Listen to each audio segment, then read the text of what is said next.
Hi guys, Har here. Again, it's been a little while, but just kind of a busy time. Anyway, I wanted to get a video in. I don't have a ton of time today, unfortunately, so it's going to be a rather quicker video. I know this game isn't extremely long, and I think it's relatively one-sided, but I think it has a good amount of action, and it's actually, I think, the last chance I got, really, that I got to play Rubick in an interesting game. Generally speaking, I haven't really had the opportunity to play a lot of pubs lately, because I've actually just been scrimming with my team a bit more, and, well, playing in a tournament match when given the chance. So basically, because I'm playing solo mid, it's very rare that I get the opportunity to play Rubick, just because I don't think Rubick is an amazing mid. I do like him as a support, only as a defensive support, but I mean, I really like the hero quite a bit. It's actually one of my favorite heroes to play. So this is a game where in a scrim, well, I guess it's relatively scrim. We're playing with four of this. We have six on our team. We're playing with four of them, and then we have one stand-in. And I think this is just a dash CM, although it might have actually been a setup scrim through IRC. I can't remember exactly. But either way, that's what this is, and yeah, I'll actually get to play Rubick, so that's why I'm actually going to do the recording for this video. I will go through the drafting, although to be honest, I should actually probably, well, maybe I'll speed it up just a little bit, because, well, I guess I can address what I did wrong here. I mean, my draft at this point, I'm not extremely... No, I guess, okay, never mind. I picked the Nyx, so this is still more recent drafting. I thought this was from really a while ago, and then I was still undervaluing Nyx before he kind of became popular, and then...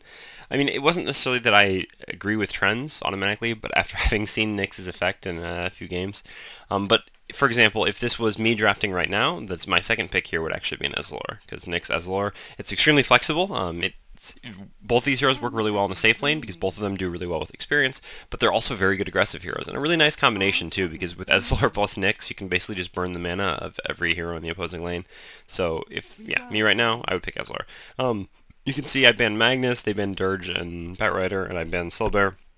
My reason for banning Silbear there, instead of banning, say, Darkseer or Nyx, is just that I didn't want to... Oh yeah, I didn't want... If I banned Darkseer or Nyx, then, like, basically, like, the way I look at it, at least, is that there's kind of, like, 5 heroes that are overpowered, so to speak, right now. Although really 5.5, counting Ezreal. Ezreal is kind of like the 0.5. Not because he's necessarily overpowered, but he's just so flexible and so impermeable. I mean, he's just so hard to push against. It's really a pain. But because there are 5, like if you have second pick, well, actually, I think if you have second pick, you can game it a little bit better by just making a throwaway ban the first time. Usually, if I had second pick, I would make Ezreal my first ban. But I'll get into that a little bit more maybe when I do a game that I'm drafting where I do these things. But anyway, so here, I just banned Silbear, which I don't consider a completely unnecessary ban. Although, again, some teams it really can be. Just so that I could get Nyx or Darkseer. So anyway, they first picked the Darkseer, which I'm happy with. Actually, I'd rather have Nyx than Darkseer, although I'm not sure if I would have back then. Then I take Nyx and Luna. Luna, obviously, just one of the best carries in the game right now. Just so strong, has such an amazing ultimate, really farms well, and doesn't require a ton of items to be pretty effective, while still having a pretty fast farming speed once you get some points and glaives. And then they picked up a bounty hunter and a Jakiro. This was, I'm pretty positive this is, yeah, no, it has to be, because otherwise I would have picked the Jakiro probably, and taken the Luna third. Well, who knows. But anyway, this is after the nerf to Jakiro, which really, it's strange to say it, that's such a small change, changing his damage from 100 base, or 100 static, to a 25 scaling. Could really make him from, like, the support that I'm always happy to pick to being a support that I'm not always that happy to pick, or that I actually very rarely pick. But they are going to pick him up. They also pick up Gondar. It's a bit weird to pick up Gondar after Darkseer because, well, typically you're going to put Darkseer in the long lane and Gondar in the long lane, so you're not going to have both of them there. We're just going to tend towards one of them being mid or like a safe lane farming bounty hunter, but I really don't think that's optimal. I've seen like Na'Vi do that one time or two times, and I mean it worked out for them, but they're Na'Vi, and well, this team we're playing against is not.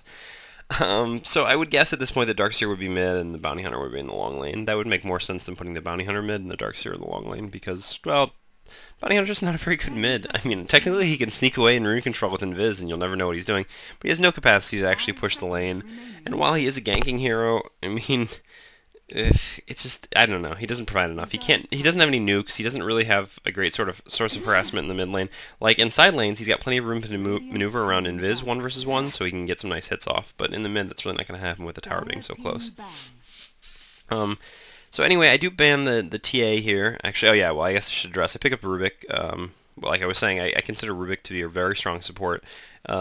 I think he's actually one of my favorite supports by far, just behind Ezlor and Nyx. Well, actually, I should say Nyx and Ezlor because I do value Nyx higher than Ezlor. But anyway, the thing is, he's not extremely flexible, so he's kind of like, I think it's really good to pick up a support early on, and then maybe pick up your second support towards the end. I mean, if the opposing team gives away their lanes, I guess I would say. The thing is, the big fad right now is aggressive tri-lanes, but it's not so much that the fad is aggressive tri-lanes, but it's rather just like when you're drafting, having flexible lanes and not letting your opponent know where your lanes are going to be, because it's so easy for them to kind of like counterpick you and set up better lanes. So this is why it's so important to pick flexible supports, and Rubick can kind of be a flexible support. I mean, he can go long lane because he has great range, and telekinesis is a really good stun. The problem is he just really lacks damage, and that's usually just something you really need if you're in the long lane, aggressive tri-lane. So it can work, but usually if you're going to make it work, it would be with a hero like Lifestealer, who already provides a ton of damage himself.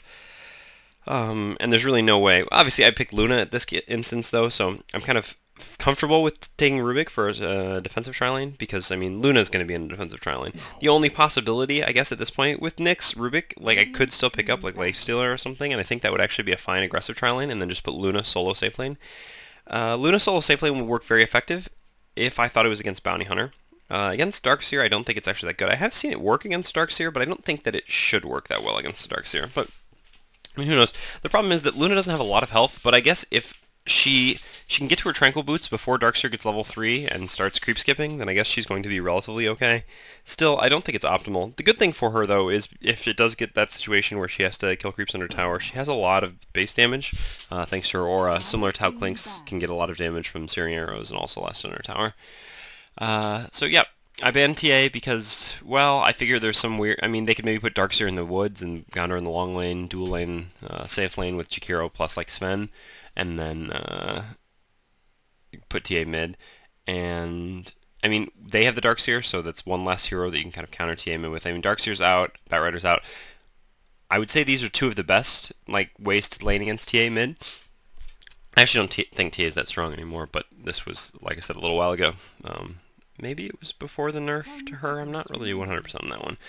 Probably not, but I guess I hadn't really appreciated the impact that the nerf had. But yeah, Batrider and Darkseer are kind of the two most common ways, I would say, to effectively lane against TA because they have the damage over time. Obviously, you can put Veno there, but I really think, I mean, you have a Veno solo mid. Really don't like that at all.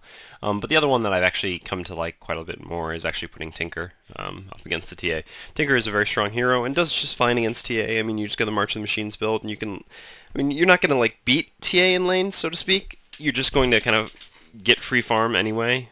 Not free farm, but like just farm for free anyway by just bottle crowing or even controlling the runes, but just by using March a lot to kill creep waves. Basically every other creep wave you can really kill with March. And the creep waves in between, well, it's not that bad. People say you can use laser to prevent the TA from farming or to get last hits, but this really isn't that effective if you think about it, because refraction she's going to have up whenever you're using laser, because when she's trying to last hit, she's just going to have refraction up. And basically investing whatever 90-95 mana to get one last hit, really probably not worth it, because if you think about it, so you've got to laser her, but you can't laser her right when you're about to last hit, because she's going to last hit, 20 or 40 damage higher than you. So you've actually got to laser her like a second before the last hit, and then you can get the last hit, and then by then the laser's going to have worn off, and she's just going to continue like normal. And you didn't deal any damage with it either, so that's questionable effectiveness, I would say. Oh yeah, they went to time here. I was like, what? Do we have first pick? No, that doesn't make any sense. But they actually went to time here and didn't actually take their last ban. But I did ban Anti-Mage and PL here because I know we're going to have a safe lane, tri-lane. I really want to avoid those, well, I maybe should have banned Lifestealer actually because of how strong it would be against our tri-lane, but basically I'm less worried about them coming against our tri-lane and more worried about them having a carry who can just farm faster or be more annoying with farm than Luna. And I think Luna versus PL, this is kind of a storied matchup, and I wouldn't say for certain that one has the advantage over the other, but I would say that PL is harder to deal with than the Luna. Like, Luna is very strong, but is easier to solve, I would say, than PL is. PL, once he gets into that mid game with a decent amount of farm, is just a huge pain because he can do basically what Naga used to do, which is he can just send his illusions to farm the lane and push the lane ahead of him and actually not really be in any trouble at all, which is just so annoying. But they actually do pick up the Leshrac, so at this point it looks like they've assembled their tri-lane with Jakiro plus Leshrac, which it could be an aggressive tri-lane. kind of a little bit questionable for an aggressive tri-lane though, because they don't actually have a setup stun. When we say setup stun, we mean something like Eventual Spirit, Sven, even Rubick. These are all examples of setup stuns because they're just like instant stuns which are essentially undodgeable and then can lead into other stuns. So like, you know, you use a Sven Stormhammer and you follow it up with an Ice Path from Jakiro and you chain stun them. But here, I mean, Ice Path is relatively easy to hit, but it's not like a guaranteed. Now, it should be pretty effective in the early tri-lane when people don't have boots. You should be able to just Ice Path someone and then lead that into a Leshrac stun. So it's not going to be ineffective, but it's still not super effective. I mean, it's like, I don't know, a fire Pokemon fighting an electric Pokemon. You know, it's just normal effectiveness. It's not a fire Pokemon fighting a grass Pokemon. Wow, really dorky reference there, but come on, you gotta give love to the Pokemon. It's just that I said super effective, and somehow in my mind that rang the whole Pokemon thing. So anyway, pick up the Windrunner. Just kind of want an offlaner at this point. Think that Windrunner is a pretty strong offlaner. I don't know what else is here that I maybe could have taken instead for that offlane. Yeah, Quap is gone, don't like Puck that much. Darkseer obviously gone. Bounty Hunter, not really in love with that anymore either way. Did ban Stillbear, so couldn't really do that. I mean, so Windrunner's fine. Windrunner is always a hero that you're never really that unhappy to have to pick. It's just, I don't know, it's kind of hit or miss. I mean, whether you're landing the shackles or not, but yeah, we'll see. Anyway, pick up a Mirana. So basically, as I see things right now, Rubick plus Nyx plus Luna is our safe tri-lane, or at least how I saw things before, is our safe tri-lane. Windrunner in the off lane, and I have to grab a mid. But now, after seeing that Mirana, which is like a ranged hero who can farm pretty effectively in an aggressive tri-lane, and is pretty aggressive herself, given that she has a stun, fair amount of nukes, now it's quite predictable that they're going to be going for an aggressive tri-lane with Jakiro, Leshrac, and Mirana. So in this instance, actually, I'm going to need to grab a defensive support, who's actually a bit stronger than Rubick, basically. I mean, like I said, Rubick can be a defensive tri-lane support, but in this instance, we're really going to lack damage in our tri-lane if Rubick does go in the tri-lane. All we're going to have that basically deals damage early on is just the Nyx stun. I mean, Luna, she gives a fair amount of damage because of her aura, and with her and Rubick attacking, it's not terrible. We've only got 2 range versus 3 range, so that could be pretty problematic. Whereas with Lena plus Nyx, you've got a nice 2-stun combo, and then you've got a significant amount of damage thrown on by, you know, the Lena. The difference being, of course, just that Rubick doesn't deal damage with his stun, and he actually needs additional levels in Fade Bolt to actually deal that damage. Whereas Lena will deal damage with her stun and deal damage with her nuke, which will just make the tri-lane a bit more effective, and in this instance, I will just put Rubick mid. Like I said, not my favorite thing ever in the world, Rubick mid, but it can work. I actually don't have any water, but I don't want to pause this, so I'm just going to AFK for just 2 seconds. You can live with dead air while we go into the game screen. 5 seconds remaining.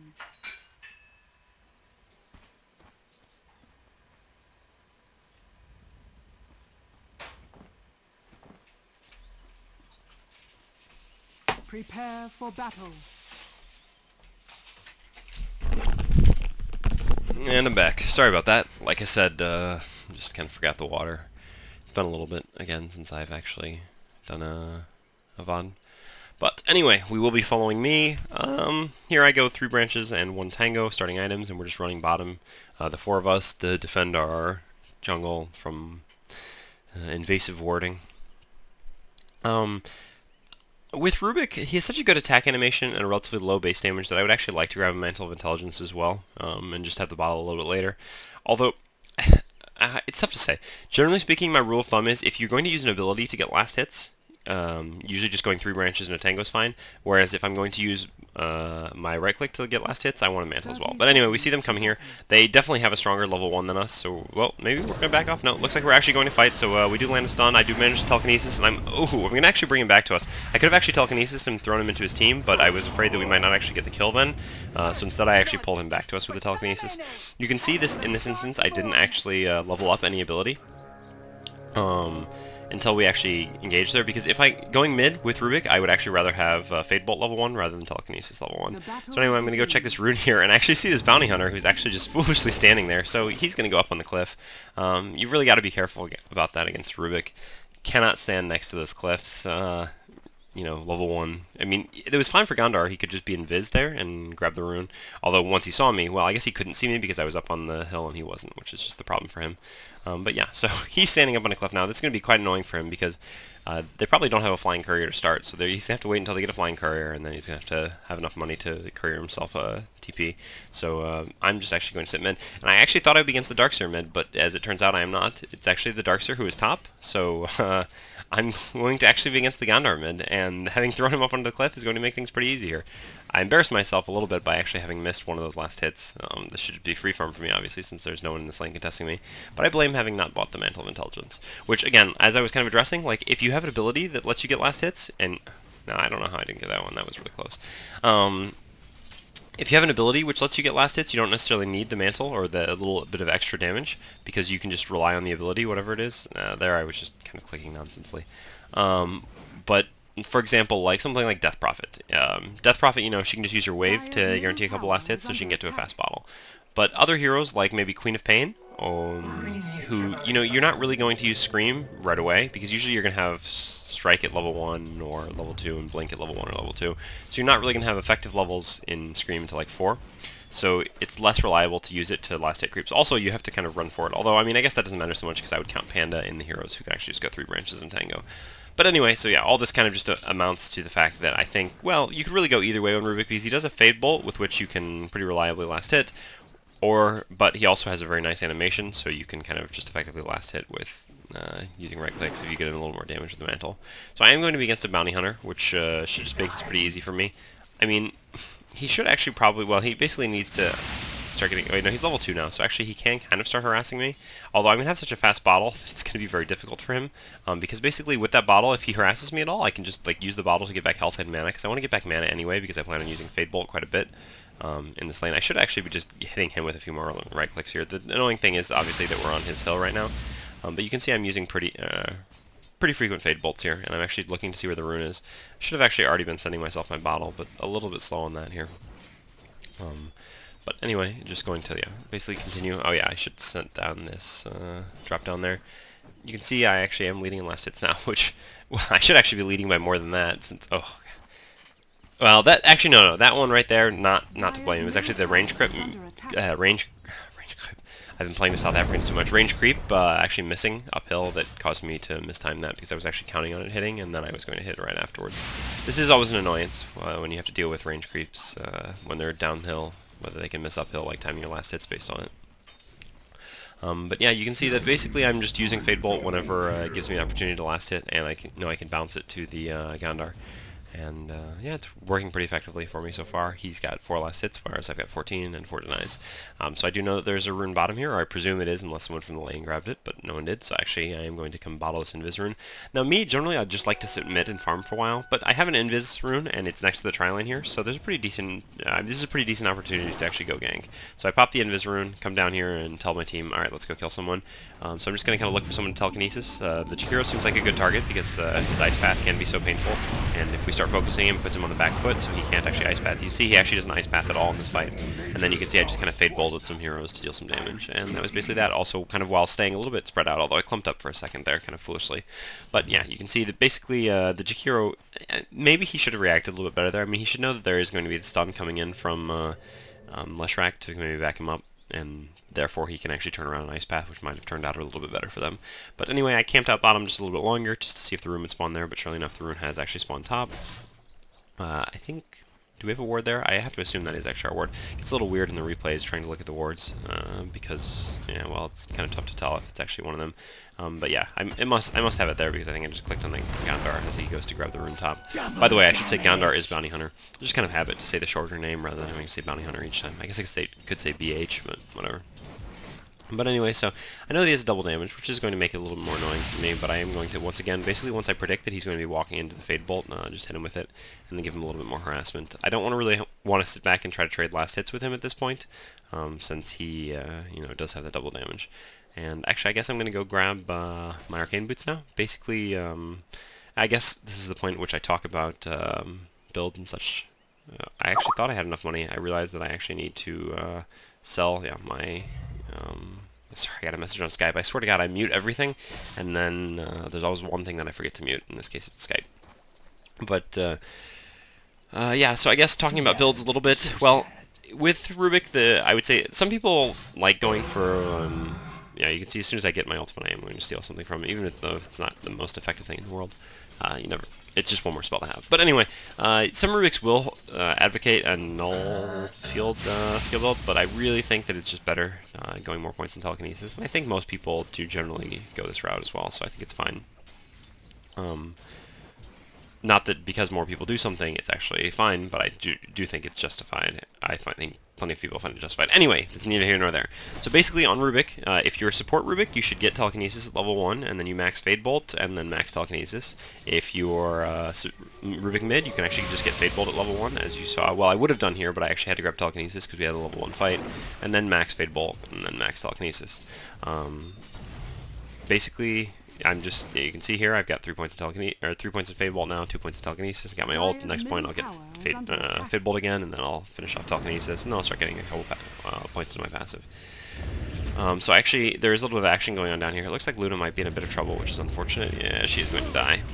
I do want to kind of come from behind and help out, but unfortunately,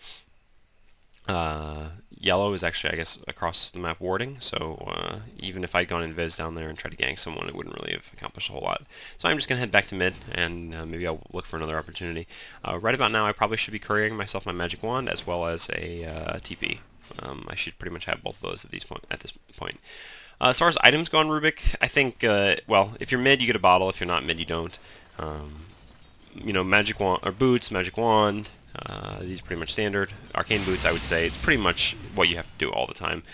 There are some interesting Rubick builds where you go like phase boots and drums. This is okay, or phase boots, drums, maybe even Yules. Just really go for a lot of movement speed. Although I just don't think this is very optimal. You can see I actually curried myself some sentries because we actually had sentries, or we'd given the sentries to Windrunner up top because we thought she would be against the Gondar up there, but since the Gondar was mid, I ended up getting the sentries myself. Although, basically at a point where it doesn't really matter anymore. Although he wasn't really using invis anyway to last hit like he should be, or to harass and last hit like he should be, so it doesn't really change anything. You can see I'm being pretty aggressive using Fade Bolt here because I have the regen rune, obviously, which I plan on popping.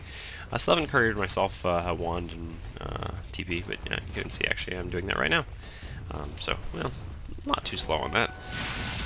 But yeah, so after the Arcanes, generally I would say the most common thing to go is just a Force Staff. I think this is pretty much always the safest bet. You can see here I just go for a Shadow Walk, just for a little bit of extra damage, because why not? And I'm going to Fade Bolt these creeps, and continue pressuring this mid tower as much as possible. I actually bought those things on the courier, but I guess I didn't quite send them to myself yet. And yeah, just taking a look at the rune, do actually see that the Bounty Hunter did bottle a double damage rune, so this is going to make me back off. A, because I'm a little bit scared of him, although not so much that, but more so because I'm actually scared of him sniping the courier, which is like a Bounty Hunter's favorite thing in the world to do. So once I get the courier, I can probably go back across the mid and try to continue pressuring this tower, as you can see. But yeah, so anyway, items. I would say Force Staff 90% of the time is probably correct. Obviously, you can occasionally, situationally, get a Blink Dagger. I would say in some situations where you're like maybe up against a tide or something like that.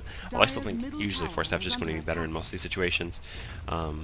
Other than that, you can go for like the Yules, which I talked about, although I still think I would get Force Staff first. So anyway, I am going to build into a Force Staff, and I guess I can talk about the rest of the items that I would get or whatnot after that. Also, obviously, I mean, especially if you're support, drums is always such a nice item because it's so cost-effective stats to money-wise. But anyway, Gondar did leave this lane, so I do basically the smart thing, which is punish him by just pushing down the tower. Meanwhile, he didn't actually get anything done bottom. This is exactly what you should do if you kind of like...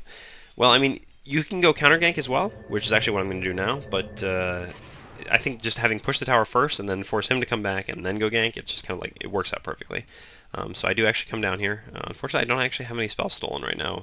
The Shadow Walk I stole did wear off, which is too bad because I could actually go out there and viz and do a little scouting. But I'm pretty sure that is our ward there.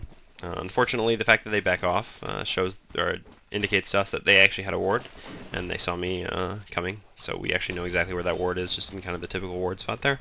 So I'm just going to back off and go mid again. That's fine though. I mean, it pushed them back off the tower a little bit, and it looked like that was actually a pretty fresh ward that we counter-warded, so I mean, we did get rid of a 6-minute ward with that, which is going to be fine. Looks like we do have a little bit of pause coming out here, so I'm actually just going to fast forward through this.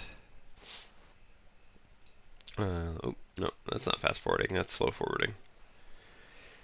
And looks like reconnected, and oh, the game is going to resume, but I guess maybe someone on our team isn't there for a second, so still super fast. This must be annoying for viewers, actually. Nope, okay. And now we're back in. So as soon as I see the bounty hunter again, I do actually just steal a spell. It's unfortunate he hasn't actually tracked anyone, but Shadow Walk will have to do. Obviously never going to be unhappy about having just a random invis, because I mean if I get ganked or something, or like I said, if I was going to gank, it would be fine. I'll take a look bottom, rune is not there, so I'm actually going to go grab the rune top, just using my arcane boots anyway, even though I probably don't need to, since I'm going to be able to get enough mana by bottling here. This just actually let me do it a little bit faster. And now it looks like I'm going to go to gank top. It's pretty unlikely that they have a ward up here, because they actually did go place a ward bottom, so I feel pretty confident about going up here to gank. It's unlikely that they had ward vision and saw me. And yeah, I have an invis now. I'm actually going to wait to reapply the invis over in the trees here before hopping out into the lane and actually trying to kill this guy. So now that I've put the new invis, I just didn't want it to expire while I was out here. I'm going to come take a look. See the Darkseer is there. I assume he's playing back because he actually suspects that I came top, but then we see him actually go forward, so I'm going to telekinesis him. I'm going to throw him over, well no, I thought I was going to throw him over by the trees, but I think actually there was a bit of miscommunication with the Windrunner there. So actually, it looks like he might just get out of here. Although, no, I have a haste rune, yeah, so he's not going anywhere. I see that he's actually trying to deny himself to the creeps there, but do manage to actually fade bolt him and get one more right click on him. Not the best played ever by me. I don't know actually why I didn't telekinesis him in a different direction. Maybe I think the Windrunner said just to lift him up and throw him right back down when that was the problem. Don't really know. But I actually still have a haste, and yeah, I think I just went over there to buy TPs, but actually, yeah, I still got a haste, and there's this Leshrac, so yeah, here I am actually going to throw him over to the trees, and the Windrunner is actually just going to shackle him to the creep anyway, and yeah, then basically I steal a spell from him, because the Shadow Walk is wearing off for in a little bit, and I would rather, you know, be able to get a spell, which I think will be more useful. I actually thought, I don't know why I thought he'd use stun most frequently, so I actually got Lightning, which is not the most useful spell in the world. It's pretty decent for pushing and farming, as you can see here, but yeah, it's going to have questionable effectiveness in actual fights. I mean, the things I would like to steal on the opposing team, well, Vacuum, Surge is actually even pretty decent. Arrow would be interesting, even though I'm terrible with arrows. But I mean, well, most of the Mirana spells wouldn't be so bad. I mean, Leap really obviously wouldn't be terrible. Stun from Leshrac, Ice Path from Jakiro, and Track from Gondar would all be kind of the things that I want the most. But, you know, gotta work with what you got, and, yeah. Back to mid and farming to buy up my Force Staff, which I was talking about, and I don't know what I'm going to do. I still got these sentry wards, which I actually haven't had to do anything with yet. Clicking on the Gondar, checking his items, he actually has treads, which is, I think, not optimal. I would generally say that going phase boots is just the best choice. And we actually don't have any ward vision right now, but I do want to come check this rune, because I think I clicked on him, I saw that he didn't, actually that was probably what I was checking. Unfortunately, watching myself click, it's just a little bit too fast, that I don't necessarily realize what exactly I'm doing, but yeah, I was checking to see if he had bottled a rune. But I guess he had not, so I knew that I could grab one. So actually, I'm going to come gank here. I activate my illusions right away, just so that maybe they'll take a little bit of the brunt of the damage. And yeah, basically we just end up killing one person. Kind of questionable Luna ultimate there, wasn't really necessary. The Lina did end up landing the stun on my telekinesis there. So it all worked out in the end. And we wouldn't really have needed it to get the kill, but it didn't hurt. And actually, nice stun there by Nyx, and then just a mana burn followed up by a Lucent Beam. And actually, I am going to grab this Jakiro. The thing is, I grabbed him, and I thought I telekinesis him, and then stole a spell from him, and I thought I would just Ice Path him right away, but didn't realize, actually, that I, unfortunately, did not have enough mana to Ice Path, so then I had to pop my Magic Wand, and by then, it was just a little bit too late. He was out of position. So a bit of a mistake there by me, miscounting my mana a little bit. It's just, you know, you have so much mana on Rubick. I mean, well, obviously I just picked up my Force Staff, so I have even more, but I am sitting at 1,000 mana. It just feels like it's endless. So it was pretty, ooh, nice power shot there. Pretty unsmooth of me to have done that. But I do have level 3 Ice Path now, which I'm quite happy with. Obviously much happier than the stupid lightning that I had before. And yeah, I'm just going to go back to mid for a little bit because I have basically nowhere else to be, it seems at this very second. Nyx is actually doing an invis gank bottom, which should work out pretty well for him against the low-leveled supports in that lane. And actually there is a Windrunner here, but the Bounty Hunter is going to run away. I did drop a sentry, but I think we were just maybe a little off coordination there.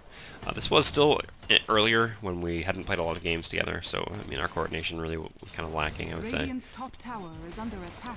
But should be okay. I mean, I am sitting at 5-0. I've got 63 CS at 14 minutes. Isn't so bad. I mean, it's not amazing, but it's pretty good. I mean, well, for Rubick, who doesn't really actually need a ton of CS. Like, that's one of the reasons I don't necessarily like Rubick mid, is because he doesn't really do a ton with the farm. Like, obviously getting 4 staff and then, like, getting a Hex is great and all, but it's not like, you know, a Gyro getting farm mid or something like that. But obviously you can't build your entire team around people getting farm. Sometimes it's just what's important for the lanes. As you can see, our tri lane did work out pretty effectively. So anyway, we are going to go look for another gank here. I do have my 4 staff up this time, and it looks like they're completely oblivious to us coming, so this should go pretty well for us. So I'm just going to look for a target to telekinesis right away. I'm going to telekinesis the Mirana. Should actually, yeah, I threw out the Ice Path too. Not the most effective Ice Path ever, but just wanted to make sure that we did get that Mirana. And I actually am just trying to steal something else. Do end up stealing Surge from the Darkseer. I end up surging myself. Don't really know to exactly what end. I guess just to run around randomly like a fool.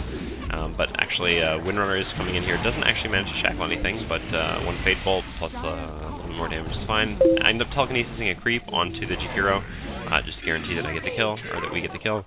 And now I'm going to run out of here with Surge. Just got another message and something, but again, I will worry about that later. Sorry about this. Always forgetting something. So yeah, fight worked out pretty well for us there. Basically just kind of blew my load, so to speak, on the Mirana right away, and then tried stealing a new spell after having used Ice Path.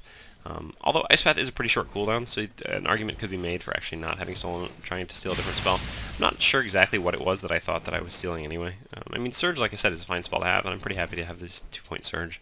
I mean, it's going to make it pretty easy to get out of danger with a 4 staff and Surge, or to surge my teammates forward. Heroes like a Nyx or a Windrunner for positioning.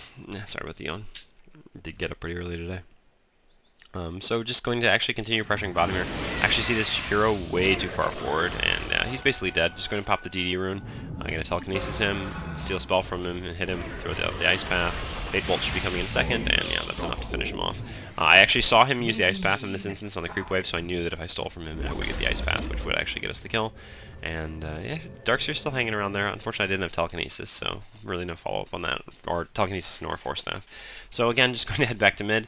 It's very important to keep pressuring the tri-lane like this because, well, I mean, that's where our carry is farming, and by pressuring it, it makes it easier for our carry to farm, and it makes it harder for their carry to farm. And I did just end up dropping down that other sentry because I thought maybe there was a ward here, although I should have known there wasn't a ward here because otherwise they probably would have just run from me. So I do see this this Leshrac here, so I'm actually just going to telekinesis him into Ice Path. A little bit early on the Ice Path, but I had a double damage for a little bit, so I was pretty sure that I would just get the kill on him anyway if I just guaranteed that I got both the spells. And actually, paying attention to something else, just eat an arrow.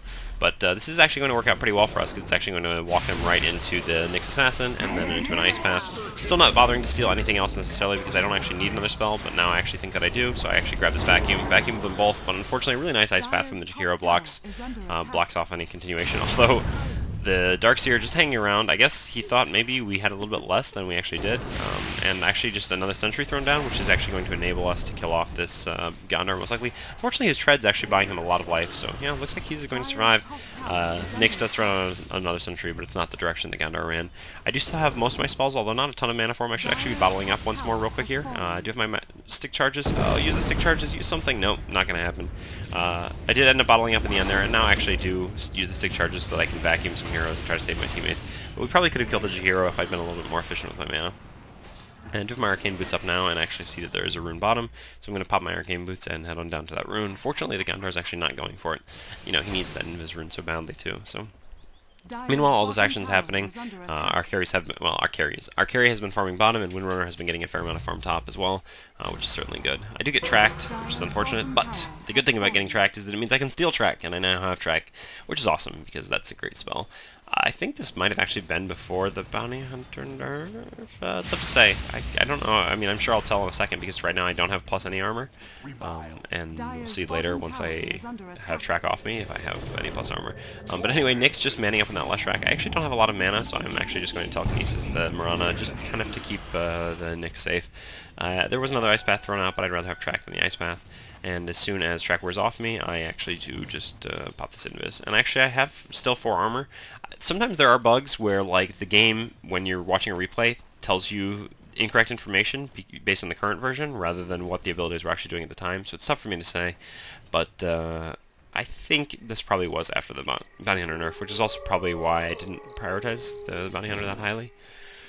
Rather than maybe picking him alongside the Nyx. But I am going to come set up a gank on this Mirana here bottom. Unfortunately, it looks like she is going to be backing up, which means I'm not going to really kill her without team support. Like, Rubick, he has a lot of disable, obviously, depending on what skills he steals, but he doesn't have a lot of burst damage unless you steal something like, you know, Lena Ultimate or something like that. So, it didn't really make sense for me to actually try killing them around by myself and just waste any more mana, but I am just going to throw a track up on her because, well, tracking enemy heroes is always important. Gives you vision of where they're going on the map and what they're doing. Well, I think the vision has maybe already worn off based on looking at the minimap. It's tough to say. It's only a level 1 track, although I think the duration stays the same regardless. Yeah, duration is always 30 seconds. Anyway, there was no rune bottom, so that means actually the rune was taken top by Gondar, which is unfortunate. As it turns out, it was double damage, which is a pretty scary rune for Gondar to have. But it looks like he's actually, I mean, obviously I didn't know this at the time, but it looks like he is going to use that just to jungle, which is not too important. Oh, I guess I can change this graph around real quick, take a look at net worth. You can see that our Luna has definitely a significant amount of farm. And lastly, let's just go put this on this, just to make myself look that much more important. At the top, 8-0.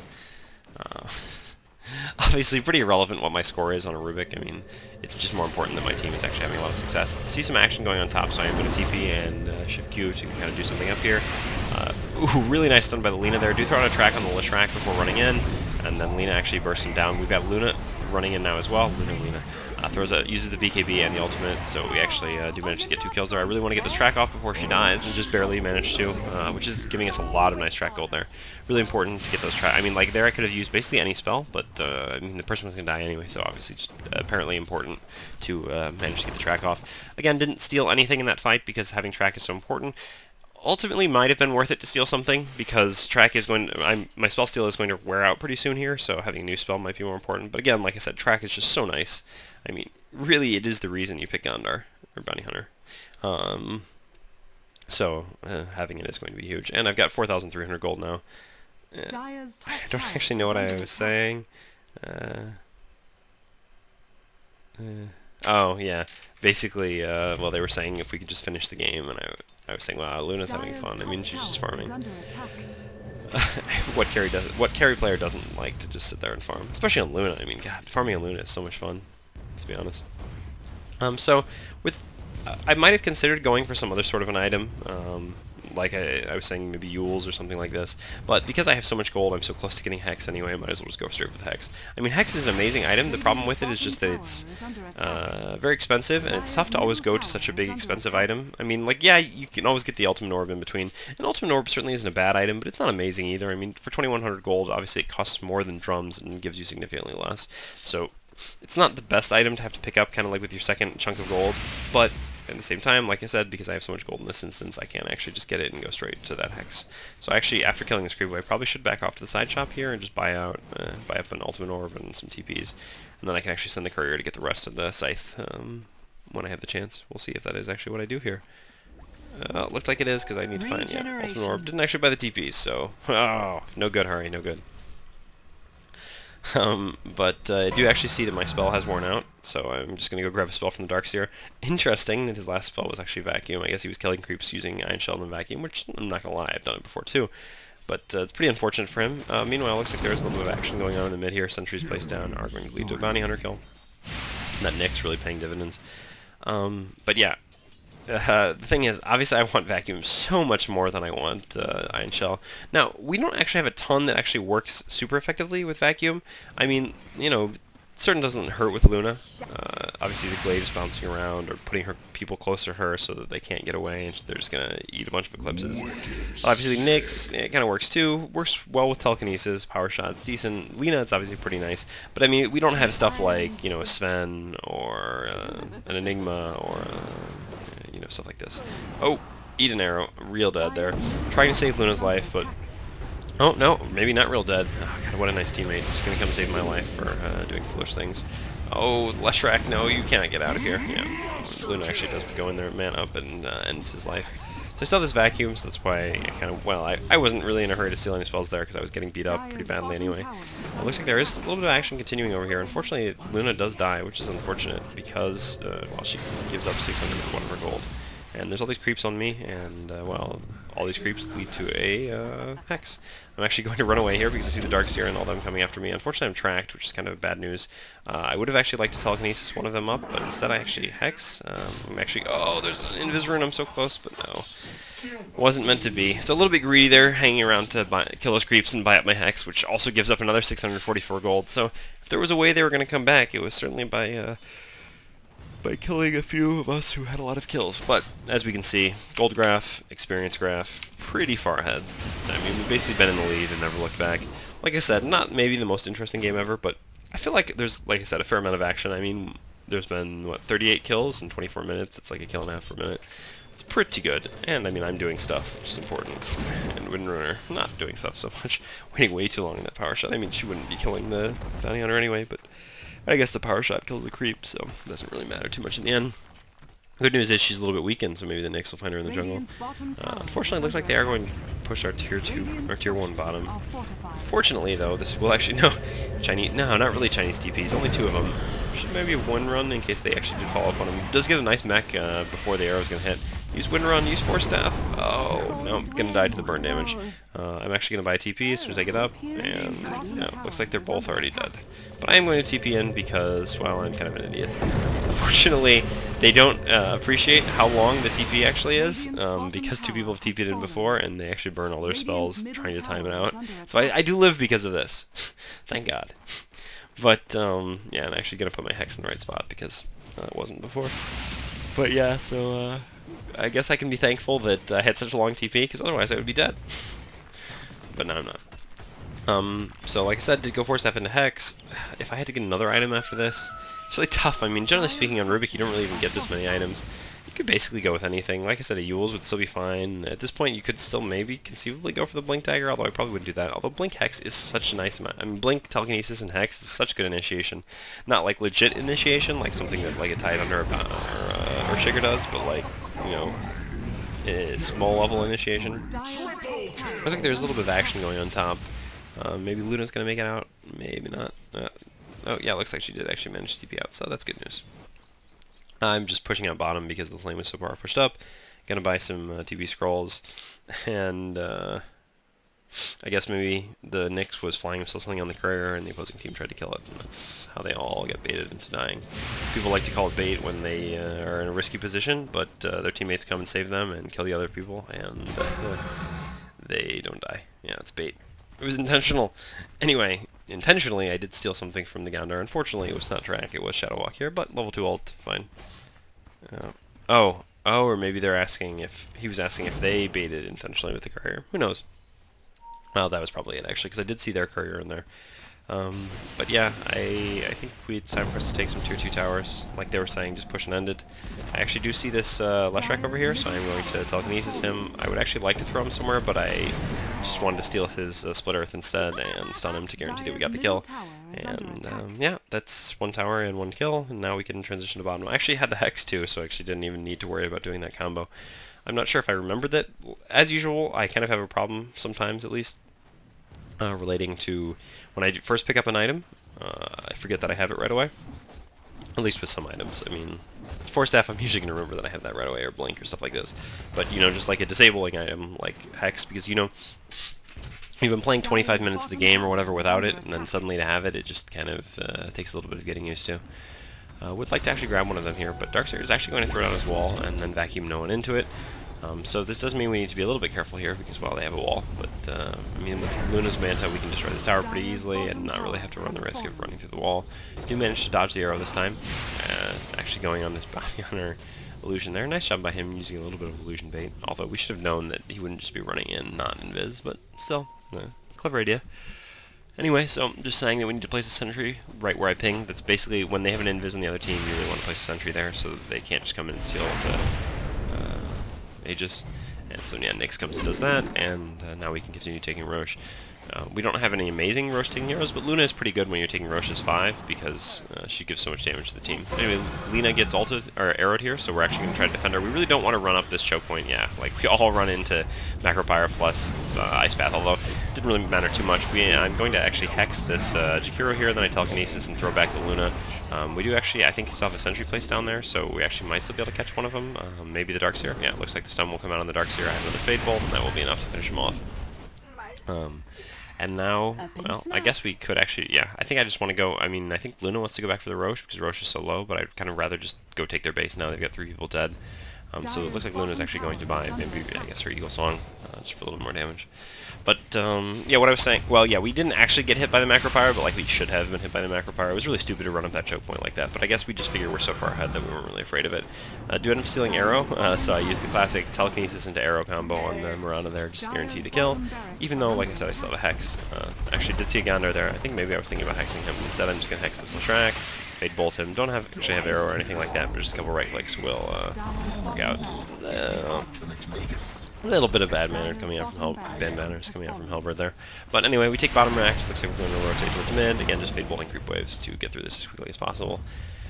Yeah, pretty one-sided. I'd actually forgotten that it was actually this one-sided when I decided to do this video, but like I said, I didn't have a ton of time today to do a video, so hopefully this is better than nothing, and I will get the opportunity to do some more interesting videos in the near future. Trying the Telekinesis Arrow combo again. It does actually work, although it doesn't really matter since he actually gets a nice shaft shot anyway. Don't want to give up this Arrow because, well, Telekinesis Arrow is just too much fun to pass up. I mean, I can never hit arrows to save my life, but now I can! I'm so good! Anyway. That's 2 sets of racks down, which is basically the game. Looks like Darkseer isn't quite done yet, though. He is actually going to throw a wall, basically just to catch the Windrunner and actually end up grabbing Ion Shell. I thought maybe I guess I didn't know that he'd use Vacuum and Ion Shell afterwards. I thought maybe he'd just use the wall. Or maybe I actually thought it was Vacuum that he'd use last, and I could get that. Either way, I would want one of those 2 spells. Maybe more than I would want the yeah, Arrow. Oh yeah, I guess Hellbird trolling our Nyx. I mean, generally I don't promote trolling in games, but we are pretty infinitely far ahead at this point, so he actually force-staffed the Nyx up onto that little cliff there, and I was actually able to force-staff him down. And we finish up the Roche, even though we probably could just go top and end without it. There's really no reason not to. I mean, the Roche is already low. It's just going to guarantee that we can actually go in this game. I guess now we probably don't even need to go top to end it. We can actually just go for the throne with being 2 racks up and having this big of an advantage. Should actually maybe put Ion Shell up on someone. Maybe the Nyx. That would be funny. But Nyx is actually going to scout out the Mirana. We actually see the Mirana using the ultimate, but I am going to hex the Bounty Hunter before the ultimate actually takes effect, which will still make him, I guess, visible. Maybe we actually have a gem. I don't know what to say at this point. Mirana does get a nice arrow on the Lina there. I'm not going to bother chasing too far because in the back lines of play, Windrunner is in a little bit of trouble. Do force-staff her forward so that she can get out of there. She does manage to shackle the track to a tree. I'm going to throw out a Fade Bolt. Have 1 Telekinesis, just looking for a good target for it.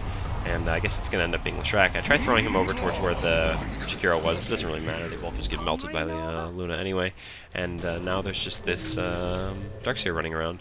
I'm just kind of waiting for Telekinesis on, but I actually see him Surge, so I'm actually just going to grab Surge from him and send Luna surging after him, which will probably lead to the kill. And yeah, I can force-step myself forward, hex him into Telekinesis. Telekinesis is a little early into the hex there, but like I said, I was pretty sure that he would be dead as long as I just got the Telekinesis off, so it didn't really matter too much. And yeah, that's all 5 of them dead once again, and this should be the base towers and the throne. The ancient... what is it called in this? I should actually be certain of that. It's pretty embarrassing that I don't know. It's the Ancient. I guess Throne might be from something really embarrassing that I shouldn't talk about. Anywho, that's basically the game. I guess I'm just doing some shenanigans. Maybe I wanted to steal something fun. Just got myself selected. Just Split Earth again, though, so just... Yeah, you know, I can't hit arrows or Split Earths normally, but when playing Rubick, it's easy. Telekinesis, bro. So that's pretty much that. Like I was talking about, if I had to go to items after Hex, maybe Yules, maybe even just going for Heart or BKB, any of these things would probably be fine. But that's pretty much that. Again, sorry for a slightly uninteresting game, but I think some of the things I did at least were kind of interesting, so... And it's Rubick, my favorite hero, and you're not going to have many opportunities to see me play Rubick, so hopefully that is justification enough. Anyway, I will try to do some more interesting videos of scrims and stuff like that in the near future, so keep an eye out. But anyway, thanks for watching this time, and see you soon.